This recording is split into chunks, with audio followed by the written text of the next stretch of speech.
बरं, काय भूमिका आहे आता? समोर 5वा दिवस आहे आज उपोषणाचा. समोर किती दिवस तुम्ही उपोषणाला बसणार आहे? की कुठपर्यंत हा लढा सुरू ठेवणार आहे? जोपर्यंत ते कर्मचारी आणि अधिकारी निलंबित होत नाही तोपर्यंत आमचा लढा चालू राहील। या बातमीचे प्रस्तुत करतायत चित्रलेखा फ्लेक्स। चित्रलेखा फ्लेक्स मध्ये अगदी कमी किमतीत फ्लेक्स बॅनर प्रिंटिंग करून मिळेल, तसेच लग्नपत्रिका, ॲक्रेलिक बोर्ड, बॅकलाइट बोर्ड तयार करून मिळेल। आमचा मोबाईल नंबर 7841955705। आमचा पत्ता खामगाव बँक समोर, खाटोडेवाडी, अप्रोच रोड, वरुड। जर त्यांच्यावर कारवाई नाही झाली तर मात्र आम्ही संपू। आम्ही मात्र एक तर इथून न्याय घेऊन जाऊ, नाही तर मग मरून जाऊ।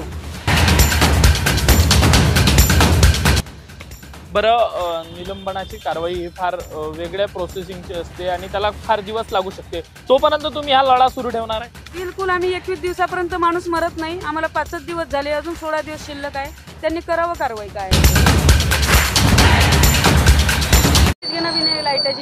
ज्या उपोषणाकडे संपूर्ण अमरावती जिल्ह्याचे लक्ष लागलेले आहे, त्या उपोषणाचा आजचा 5वा दिवस आहे आणि अजूनपर्यंत देखील उपोषण करता ज्या 2 महिला शेतकरी म्हणजेच 2 बहिणी आहेत त्या उपोषणावरती ठाम आहे। कारण अद्यापही त्यांच्या पूर्ण ज्या मागण्या होत्या त्या पूर्ण झालेल्या नाही आणि आता हे उपोषण जे आहे हे वेगळं वळण घेते आहे। अनेक संघटनांचा, अनेक नागरिकांचा याला पाठिंबा देखील मिळते आहे आणि हे उपोषण कुठल्या क्षणी वेगळं वळण घेईल हे देखील सांगता येणार नाही। त्यामुळे आपल्यासोबत उपोषणकर्त्या 2 भगिनी आहेत। काय सांगणार ताई? आजचा 5वा दिवस आहे, आपल्या कुठल्या मागण्या आता पूर्ण झालेल्या आहेत आणि कुठल्या मागण्या अपूर्ण आहे?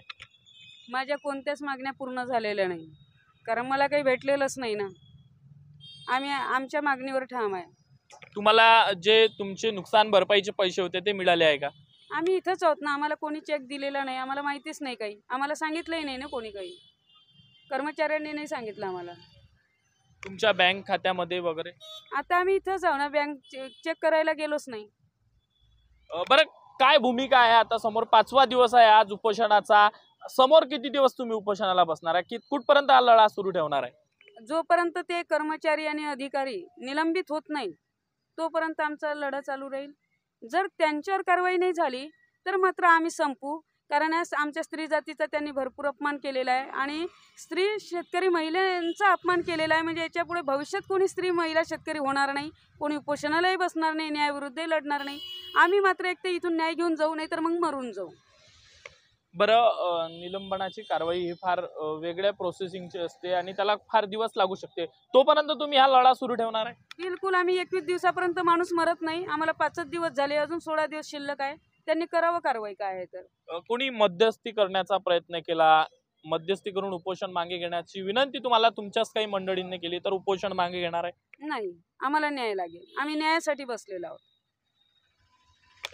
शेवटपर्यंत कोणी जर सोबत नसलं तरी हा लढा? नाही, आम्ही सुरुवातच दोघी बहिणीने केली होती।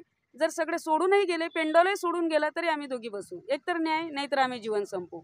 शासनाला, प्रशासनाला जर ते अधिकारी कर्मचारी गरजेचे असेल, ते अन्याय अत्याचार करणारे, तर ते त्यांना वाचवतील, नाहीतर प्रामाणिक आणि शेतकरी महिला ज्या सक्षम आहेत त्या गरजेच्या असेल तर आम्हाला न्याय देतील। जर आम्ही दोषी असेल तर आमच्यावर कारवाई करा, आमच्या दोघी बहिणीला फाशीवर चढवा, आम्हाला काही म्हणणं नाही त्यात। पण ते सरकारी कर्मचारी अधिकारी जर दोषी असेल तर त्यांच्यावर कारवाई नक्कीच केली पाहिजे। आपण बघू शकतो ज्या 2 महिला शेतकरी म्हणजेच दोघी बहिणी ज्या आहे त्या आपल्या उपोषणावरती अजून देखील ठाम आहे। येणाऱ्या काही दिवसात देखील आमच्या मागण्या पूर्ण नाही झाल्यास तरी आम्ही इथेच संपू, पण उठणार नाही असा त्यांनी इशारा दिलेला आहे। अधिकाऱ्यांना निलंबन करण्याची मागणी त्यांची प्रामुख्याने आहे आणि जर शेवटपर्यंत यांच्यासोबत उपोषण करणारे जे बाकी मंडळी आहे, जे पाठिंबा आहे, ते देखील जर राहिले नाही तरी सुद्धा या दोघीच बहिणी या ठिकाणी बसून राहतील असा देखील इशारा त्यांनी दिलेला आहे। ताई, काय वाटते, कुणाचा त्यामध्ये दोष होता? तुमचा वैयक्तिक तुमच्या सोबत कोणाचा हे होता का, रोष होता का तुमच्यावर? का तुमच्यासोबत असं घडलं? नाही सर, नाही दादा, वैयक्तिक दोष नाही, पण ते काय करते की जो GR आहे एकरी 25,000 पर्यंत दिला पाहिजे, तो आता 50,000चा झाला, पण ते काही न देता 2,000, 3,000, 8,000 अशी किंमत देऊन देते थातूर मातूर।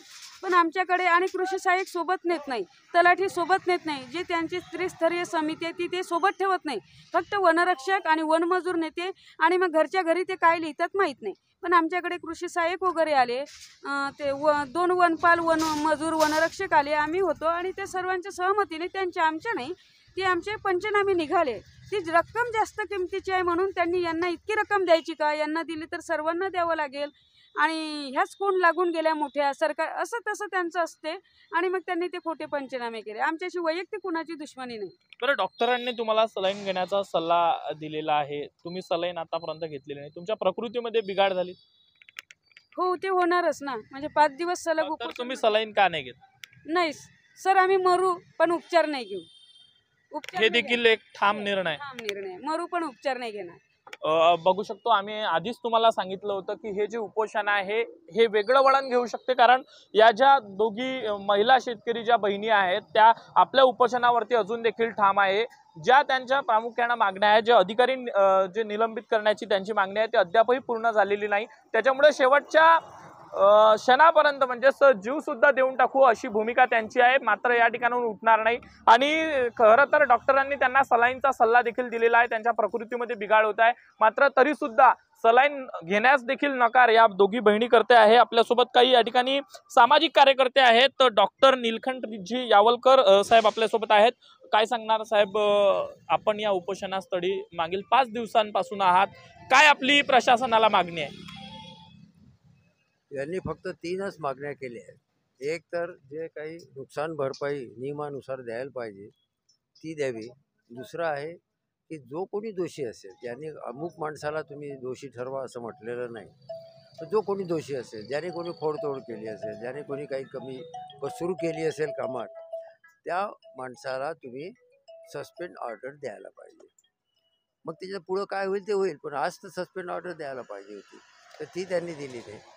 यांनी 2 महिने सतत प्रयत्न केले. 2 महिन्यामध्येच न्याय ऑफिसमध्ये म्हणजे विदर्भाचं जे ऑफिस आहे नागपूरचं तिथे गेल्या, अमरावतीच्या ऑफिसमध्ये, बाकीच्या मोर्शीच्या ऑफिसमध्ये गेल्या, भूमीच्या या सगळ्या ऑफिसेसमध्ये गेल्या, तर तिथे जे काही ट्रीटमेंट मिळाली ते सोडा.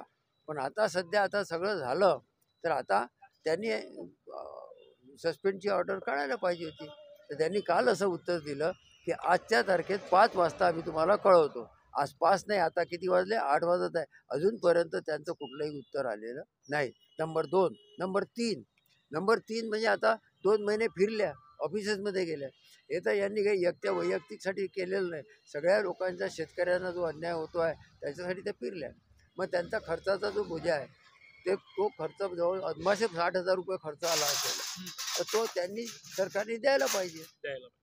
आपण बघू शकतो, खरं तर यांच्या उपोषणाला अनेक सामाजिक संघटना असो, विविध पक्ष असो, सामाजिक कार्यकर्ते असो, विशिष्ट नागरिक असो, सर्वांचा पाठिंबा आहे. मात्र उपोषणापासून शेवटच्या क्षणापर्यंत उठणार नाही. जोपर्यंत न्याय मिळणार नाही तोपर्यंत उपोषण मंडपातच बसून राहू, जीव गेला तरी चालेल अशी भूमिका आता या 2 महिला शेतकरी भगिनींनी घेतलेली आहे. कॅमेरामॅन सागर निंबोरकरसह अविनाश बनसोड, अमरावती टुडे न्यूज, वरुड.